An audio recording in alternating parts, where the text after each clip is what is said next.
Hare Krishna. Welcome to our channel, Bhagavad-gita. Here it is, because we have Bhagavad-gita as it is, translated and commented by His Divine Grace, A.C. Bhaktivedanta Prabhupada, and my name is A.C. Bhaktivedanta Swami Prabhupada, and my name is Latika. And we are starting a new chapter. It's chapter 12, Devotional Service, and today we will start with the first text. Shri Guru Shri Juta Padakamalang.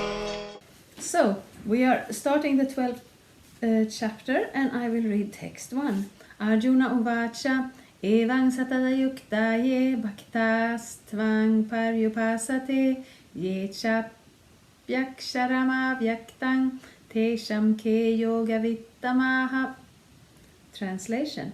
Arjuna inquired, which are considered to be more perfect, those who are always properly engaged in your devotional service, or those who worship the impersonal Brahman, the unmanifested?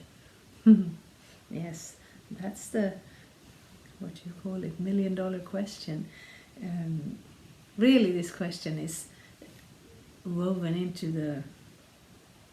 the whole text, and especially Prabhupada's commentaries, because it's a common question, especially someone with a background from Vedic knowledge, because Brahman, the spiritual, is a big subject, and it's part of the Vedas, but the differentiation between the impersonal Brahman and the personal aspect, Krishna, which is the most important? Purport. Krishna has now explained about the personal, the impersonal, and the universal, and has described all kinds of devotees and yogis. Generally, the transcendentalists can be divided into two classes. One is the impersonalist, and the other is the personalist. The personalist devotee engages himself with all energy in the service of the Supreme Lord. The impersonalist also engages himself not directly in the service of Krishna, but in meditation on the impersonal Brahman, the unmanifested. We find in this chapter that of the different processes for realization of the absolute truth, Bhakti Yoga, devotional service, is the highest. If one at all desires to have the association of the Supreme Personality of Godhead, then he must take to devotional service. Yes, you can go back a couple of verses, and Krishna has been very clear. Those who worship the Supreme Lord directly by devotional service are called personalists. Those who engage themselves in meditation on the impersonal Brahman are called impersonalists. Arjuna is here questioning which position is better. There are different ways to realize the absolute truth, but Krishna indicates in this chapter that Bhakti Yoga, or devotional service to him, is the highest of all. It is the most direct, and it is the easiest means for association with the Godhead. I usually stop and comment every so often, but this is very clear. It's not also the first time Krishna has said this before, and it seems that he has occasions to say it again, because we don't always understand it immediately. In the second chapter of the Bhagavad-gita, the Supreme Lord explained that the living entity is not a material body, he is a spiritual spark. And the absolute truth is the spiritual whole. In the 7th chapter, he spoke of the living entity as being part and parcel of the Supreme Whole, and recommended that he transfer his attention fully to the whole. Then again, in the 8th chapter, it was said that anyone who thinks of Krishna at the time of quitting his body is at once transferred to the spiritual sky, to the abode of Krishna. And at the end of the 6th chapter, the Lord clearly said that of all yogis, one who always thinks of Krishna within himself is considered the most perfect. So in practically every chapter, the conclusion has been that one should be attached to the personal form of Krishna, for that is the highest spiritual realization.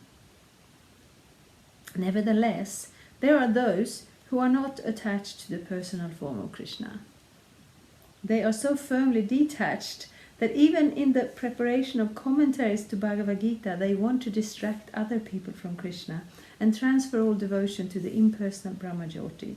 They prefer to meditate on the impersonal form of the Absolute Truth, which is beyond the reach of the senses and is not manifest.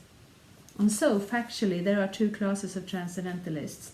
Now Arjuna is trying to settle the question of which process is easier and which of the classes is most perfect.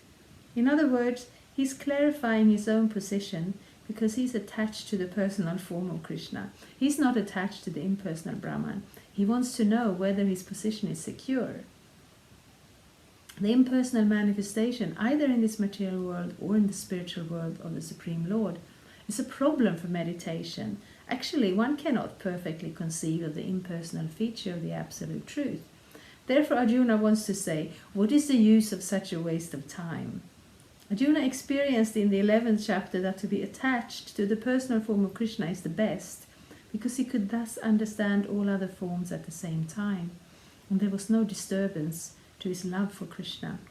This important question asked of Krishna by Arjuna will clarify the distinction between the impersonal and personal conception of the Absolute Truth. Yes, so this is a very, very good, how to say, we're bringing all those places together here in one purport, because it comes up like all the time. It comes up definitely all the time. And here Arjuna is asking, because this doesn't take so long. We have been publishing these episodes for like 3 years, and we're not even through the Bhagavad-gita. But obviously Krishna and Arjuna, they are not standing for 3 years on the battlefield. So this is a dialogue, and it starts with Arjuna being confused and asking Krishna, turning to Krishna, because that's what you do, isn't it? You turn like little children. They want to go out and conquer the world and experience all the excitement on the playground, or, you know, the beach or the forest, wherever you go, as long as they can see their parents. They may not be hanging out with the parents. They'll be going on the swing and on the slide. But if there is something a little bit threatening or a little bit insecure, they will immediately go back to the parents. So we are all dependent on Krishna in that way. And Arjuna took that step of turning to Krishna and asking him, I don't know what to do in this situation. And Krishna did not say, you're a warrior, go out and fight. He said, you are a spirit soul. And if you are in that illusion that your priorities are based on the needs and desires of your body, then your understanding is incomplete, and your decision will also be incomplete. So he starts off by speaking about the soul. But here we see, chapter after chapter, we come back to the not just the fact that we're spirit soul, but the fact that we have a relationship to Krishna, and the fact that Bhakti Yoga is the most secure position. Sometimes we don't like to say that this is the best. Especially as religious people. We can't go around and tell people my religion is the best. But Krishna is saying, if you want to attain a certain goal, then the method that works is the best. The method where there is least risk for failure and least amount of problems and most highest level of success, like highest chance of success. That method is the best. Like once Prabhupada was saying, they asked him, but isn't it possible to, I don't remember exactly the question, I just remember the answer.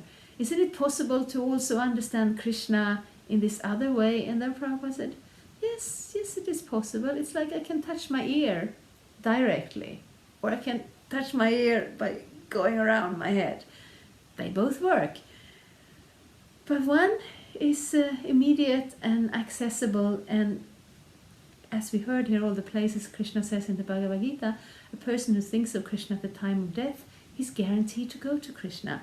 And this, you can achieve it through Bhakti Yoga, and maybe you can achieve something by the impersonal position, but it will be more troublesome, and it will be more risky.